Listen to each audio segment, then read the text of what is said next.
Uma boa noite a todos, a paz do Senhor Jesus Cristo.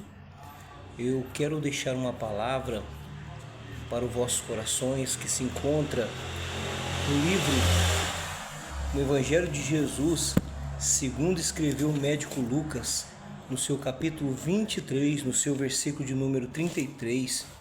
E quando chegaram ao lugar chamado Caveira, ali crucificaram os malfeitores, um à tua direita e o outro à tua esquerda.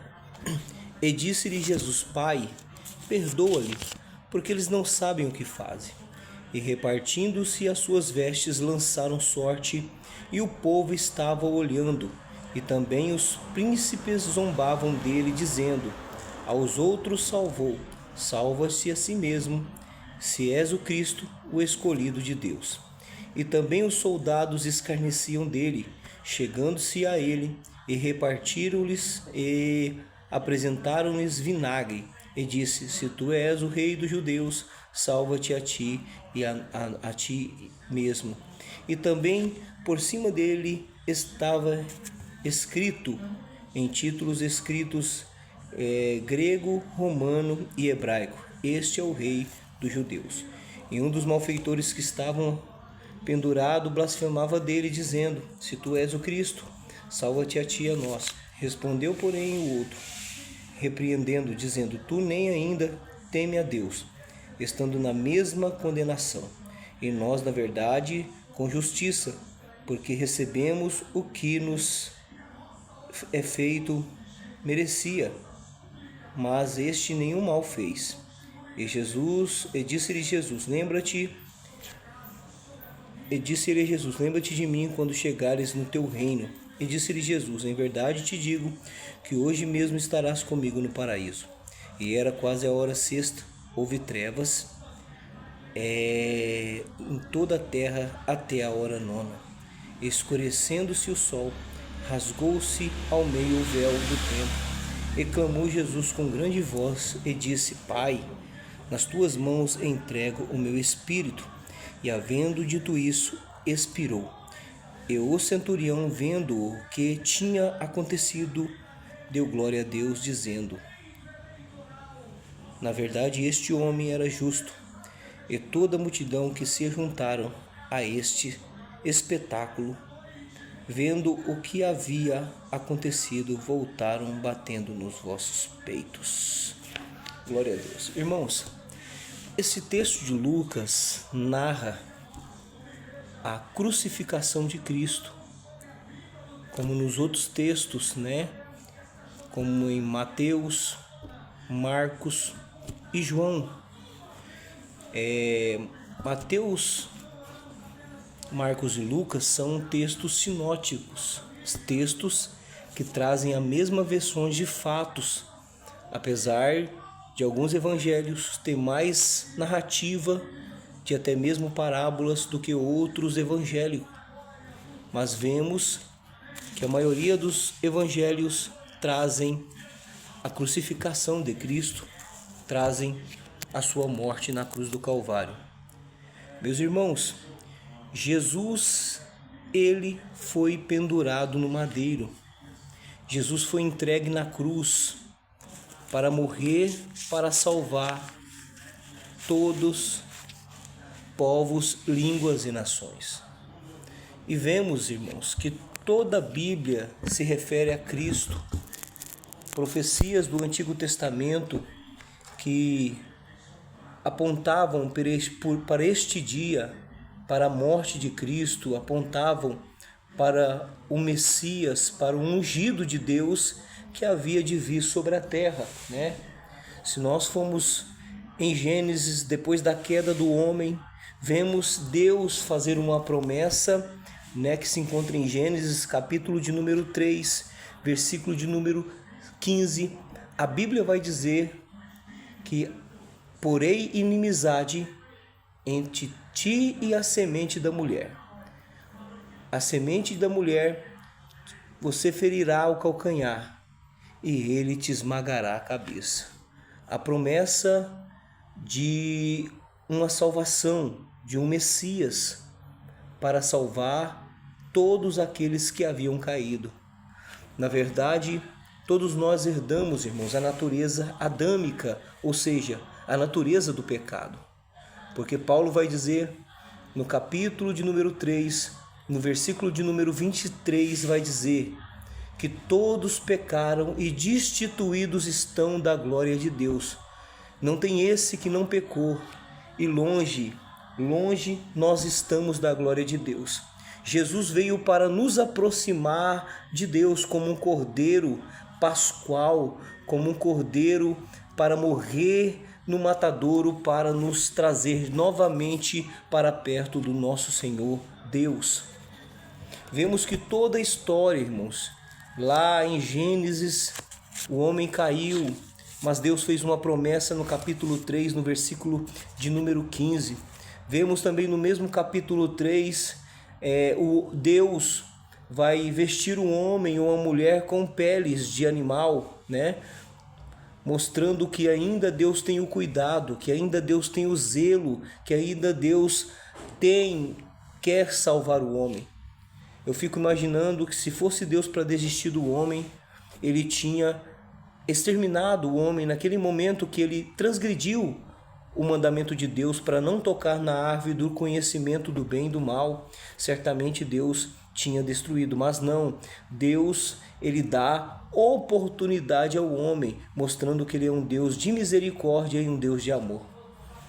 Vemos, irmãos, que o próprio Isaías profetizou no capítulo 7, no versículo 14, que o Senhor vos dará outro sinal: uma virgem conceberá um filho, e o seu nome será Emanuel, Deus conosco.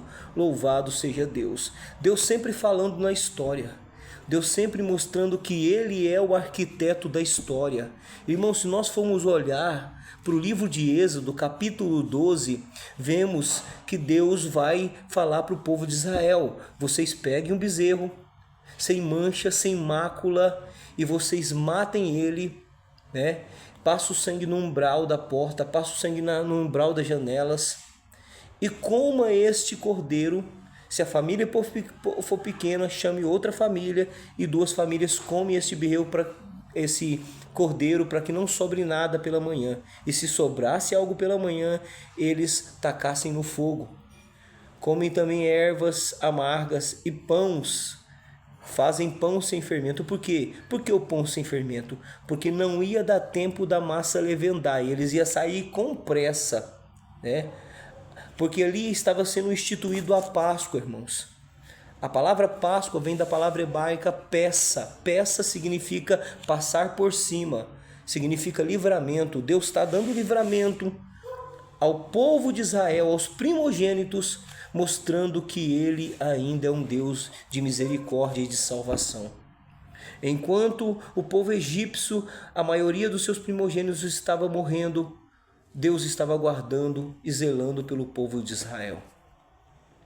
Vemos, irmãos, em Isaías, capítulo 9, versículo 6, o menino se nasceu e um filho se nos deu, e o principado estava sobre os seus ombros, e o seu nome será Conselheiro, Deus forte, maravilhoso e Pai da eternidade. As características que o nosso Jesus teria, que ia ser um Deus forte, ele ia trazer conselho, ele ia ser Pai da eternidade e Príncipe da paz. Ou seja, nós temos essa característica, nele nós encontramos esses atributos.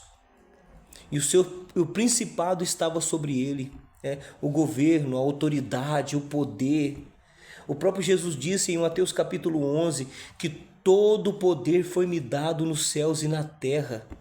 Todo o poder está sobre ele, ele tem todo o poder, irmãos. Ele tem o poder de dar vida, ele tem o poder de tirar a vida.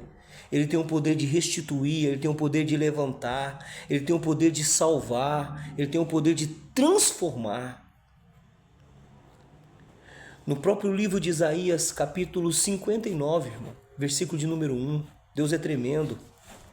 A Bíblia vai dizer que as mãos do Senhor não estão encolhidas para que não possa salvar, e nem seus ouvidos tampados ou agravados para que não possa ouvir. Este é o Deus de salvação. Este é o Deus de salvação. No capítulo 61 de Isaías, a palavra vai dizer que o Espírito do Senhor está sobre mim, porque me ungiu para pregar boas novas. Falando de quem? Do próprio Jesus, né?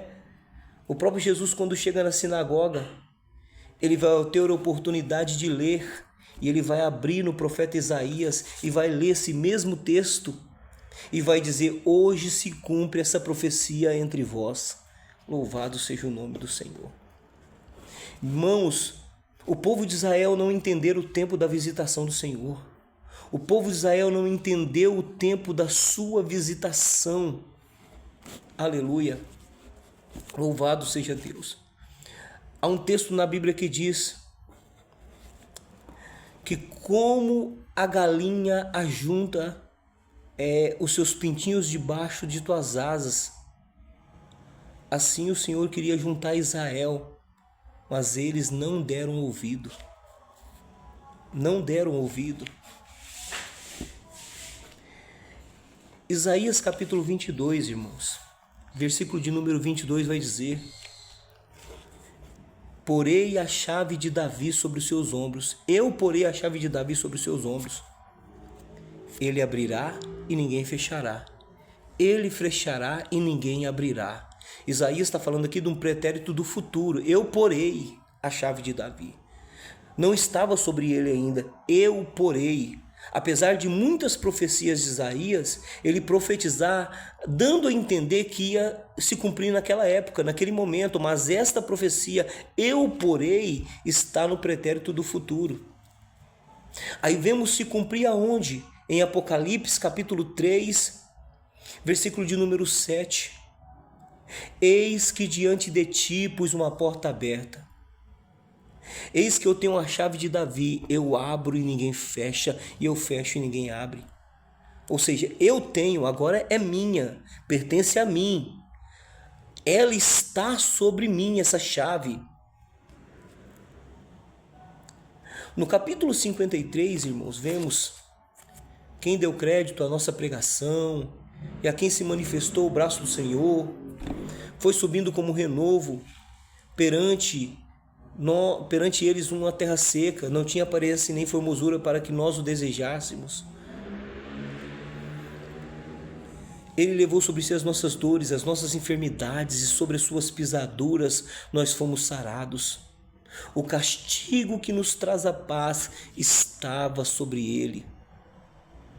E o texto vai dizer que o Senhor agradou moê-lo, ou seja, Deus agradou do seu sacrifício, da sua entrega. Louvado seja Deus. Imagine, meu irmão, se Jesus não tivesse morrido por nós. Imagine, meu irmão, se Jesus não tivesse morrido por nós. O que seríamos de nós, irmãos? Igual Paulo disse em uma das suas cartas em 2 Coríntios: comamos e bebamos que amanhã morreremos. Por quê? Porque eles não estavam acreditando na ressurreição de Cristo. Alguns deles não estavam acreditando na ressurreição do Senhor, que ele havia ressuscitado. Se Jesus não ressuscitou, então você come e bebe, que não faz nenhuma importância, vamos morrer mesmo. Mas Jesus morreu, ressuscitou no domingo de manhã, está à direita de Deus, louvado seja o Senhor. A nossa esperança é o que? É a sua vinda. A nossa esperança, aleluia, é quando ele vier. Porque na tua palavra diz, em Apocalipse capítulo 19, eis que venho com as nuvens, e o meu galardão está comigo para dar a cada um segundo o vosso trabalho. Aleluia. Segundo o vosso trabalho. O povo de Israel, irmãos, é o povo eleito, o povo escolhido, né? O povo que o Senhor chamou desde Abraão, levantou grandes líderes como Moisés, Josué, entrando na terra prometida, conquistando a terra prometida. mas sempre o povo de Israel errou e pecou. E na época dos juízes, Deus estava levantando resgatadores, juízes para libertar um povo. E quando o povo pecava, eles eram subjugados por algum povo, e Deus levantava um juiz, para resgatar o povo de Israel da servidão. Assim também o nosso Senhor Jesus, ele, com 30 anos de idade, irmãos, ele foi para ser batizado por João Batista. João o Batista, E João, quando viu Jesus, disse: eis o Cordeiro de Deus que tira o pecado do mundo. O Cordeiro de Deus que tira o pecado do mundo. Por quê? Porque aqueles que nele creem, irmãos, recebem a salvação. No próprio capítulo, primeiro capítulo de João, versículo de número 11, versículo de número 12, ele veio para os que eram seus, mas os seus não o receberam, mas todos aqueles que o receberam, deu-lhe o poder de ser chamados filhos de Deus aos que crêem no teu nome. Aí o texto mais abaixo vai dizer que a luz veio ao mundo. Essa luz, irmãos, que veio ao mundo nos remete a Gênesis 1. A Gênesis 1. E disse Deus: haja luz, e houve luz. Está falando do próprio Cristo, Porque depois lá na frente Deus vai criar a luminária menor e a luminária maior, um para dirigir a noite, outro para dirigir o dia, o sol e a lua. Aí vai pôr o título de noite, de trevas de noite, e de dia de luz. Mas só que a luz é o próprio Cristo, que a luz veio ao mundo e os homens amaram mais as trevas do que a luz, porque as suas obras eram más.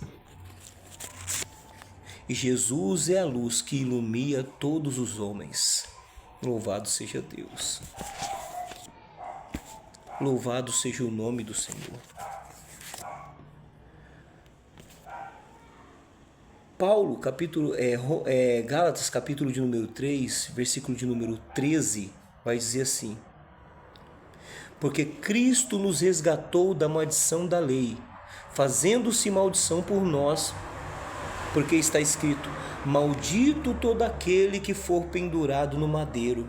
Jesus se fez maldição, morrendo na cruz por nós. Então era um símbolo de maldição. A cruz era um símbolo de tortura romana.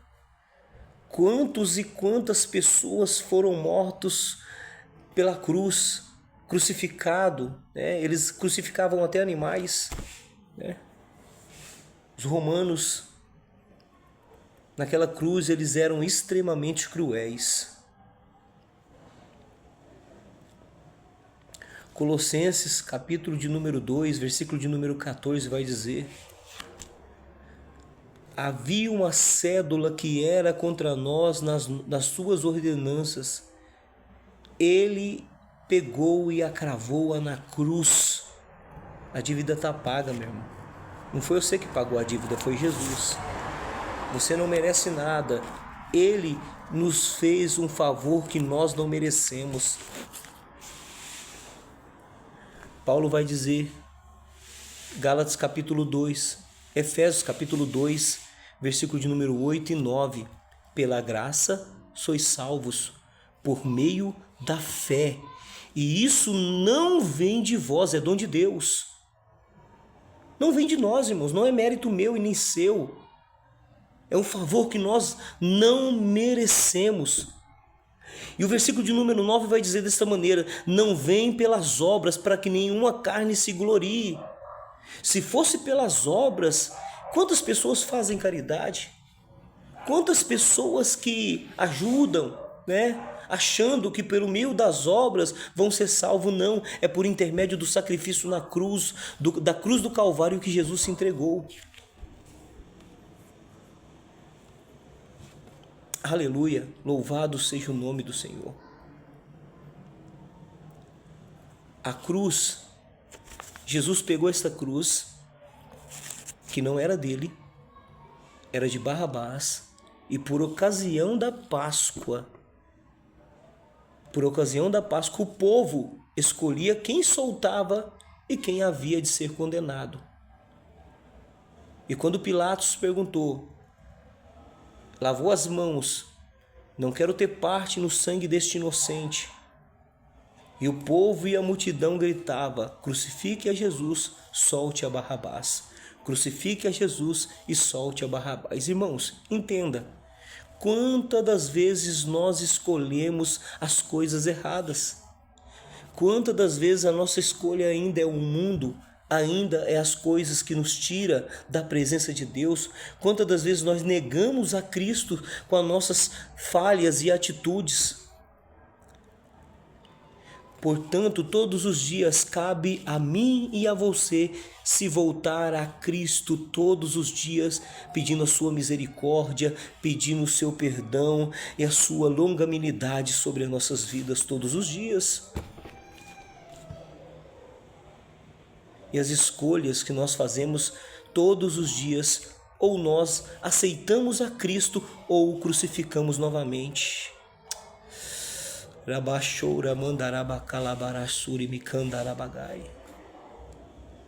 Aleluia. Tem pessoas brincando com Deus, irmãos.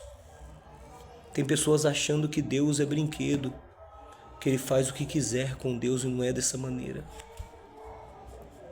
Aproveite a oportunidade, as oportunidades que Deus tem te dado. Você que um dia conheceu a Cristo e se afastou da tua presença, ainda há tempo. Enquanto há fôlego, ainda há esperança. Enquanto há fôlego, ainda há esperança. Enquanto você acorda pela manhã e respira este ar, Deus está falando para você, volte para a minha presença. Entenda, filho pródigo, aleluia, não precisa de ninguém ir atrás não. Filho pródigo, ele mesmo tem que se arrepender. Irei ter com meu pai e direi, pai, pequei contra os céus e contra ti. Recebe-me como um dos seus jornaleiros ou empregados. Filho pródigo, ele próprio tem que voltar para a presença de Deus. Aleluia. Escolheram Barrabás. Jesus vai pegar aquela cruz que não é dele e vai andar pela via dolorosa de Jerusalém, seu sangue derramando nas ruas, foi açoitado com azorrague, que tem 7 pontas, pedaço de metais, pedaço de osso, que dilaceraram as suas costas, deixando na carne viva. E ele vai carregar aquela cruz até chegar no monte chamado Caveira, e ali vão crucificar. Vão pôr um ladrão à sua direita e um ladrão à sua esquerda. Mas antes disso, um tal Simão Cirineu vai ajudar Jesus a carregar a cruz. Vai ajudar Jesus a levar a cruz. Aí vemos a nossa responsabilidade, irmão. Jesus nunca disse que o evangelho ia ser fácil. Evangelho é cruz, evangelho é renúncia. Evangelho é tome cada dia a tua cruz e siga-me. Aquele que quiser vir após mim, tome a sua cruz e siga-me. Aquele que quiser ganhar a tua vida, perdê-la-á. Jesus foi crucificado. Puseram a coroa de espinhos, crucificaram ele. Um ladrão à sua esquerda e o outro à sua direita. Um blasfemava dele, tu não é Cristo? Desce daí, salva-te a ti e a ti mesmo. E o outro dizia, até agora você não tem temor? Nós merecemos estar aqui. O da direita dizia, nós merecemos estar aqui porque os nossos atos nos trouxeram aqui e esse nenhum mal fez. E ele vai olhar para Jesus e disse, Jesus, lembra-te de mim quando entrar no teu reino. E Jesus disse, hoje mesmo estará comigo no paraíso. Hoje mesmo estará comigo no paraíso.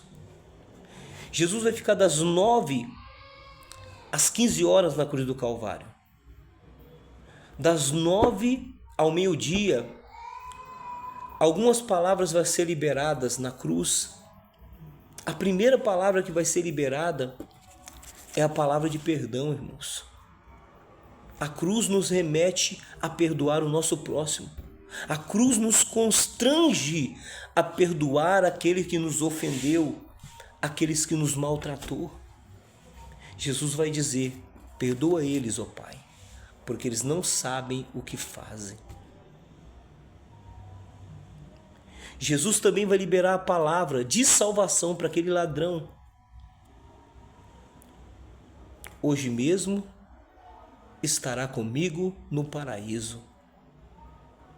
Você tem palavra que pode salvar alguém. Você tem palavra de salvação que pode libertar alguém que está preso com cativeiros espirituais, com correntes espirituais. Jesus vai liberar a palavra de cuidado. Jesus vai olhar para João, o único apóstolo que está no pé da cruz, e vai dizer: João, homem, eis aí a tua mãe. Mulher, eis aí o teu filho. A partir daquele momento, João começou a cuidar de Maria como se fosse sua mãe. Do meio-dia às 3, nenhuma palavra foi dita. Houve trevas. Houve silêncio. Das 3 horas vão começar a liberar palavras. Jesus liberou a palavra de sofrimento espiritual. Eli, Eli, lema sabachthani. Deus meu, por que me desamparastes? Não só de sofrimento espiritual, mas de sofrimento físico. Tenho sede, deram vinagre para ele, mas ele não tomou. Ele vai liberar a palavra de triunfo. Palavra de triunfo. Está consumado, está terminado o que eu vim fazer. Jesus terminou o que ele começou, irmãos. Ele foi até o fim. E nós? Começamos e terminamos? Ou pegamos e paramos? E nós? As nossas mãos enfraquecem perante uma obra que Deus põe na nossa mão? A dificuldade é maior do que ele passou? Ei, vá até o fim naquilo que ele te pôs para fazer. Faça com amor, faça com carinho, faça com dedicação.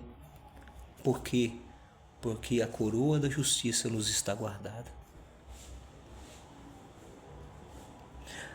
A última palavra que ele vai liberar é a palavra de entrega. Em tuas mãos eu entrego o meu espírito. E expirou e morreu. Morreu, mas ao terceiro dia ressuscitou. No domingo de manhã, aleluia, ressuscitou e apareceu visível aos seus apóstolos, e eles deram testemunho desse evangelho, e esse evangelho chegou até nós, e hoje estamos aqui pelo sacrifício que foi dado na cruz do Calvário. Irmão, Filipenses capítulo de número 2, versículo de número 9 e 10, porque o Senhor lhe deu um nome que é sobre todos os nomes, a qual o nome de Jesus todo joelho se dobrará, no céu, na terra e embaixo da terra, e toda língua confessará que Jesus Cristo é Senhor, para a glória de Deus Pai. O nome dele tem poder, ele tem poder sobre os céus e a terra. Louvado seja Deus. Que Deus abençoe a tua vida com esta palavra. Que Deus abençoe a tua família com esta palavra, e que possa o Senhor derramar das ricas misericórdias sobre a tua família, no nome de Jesus. Fica com Deus.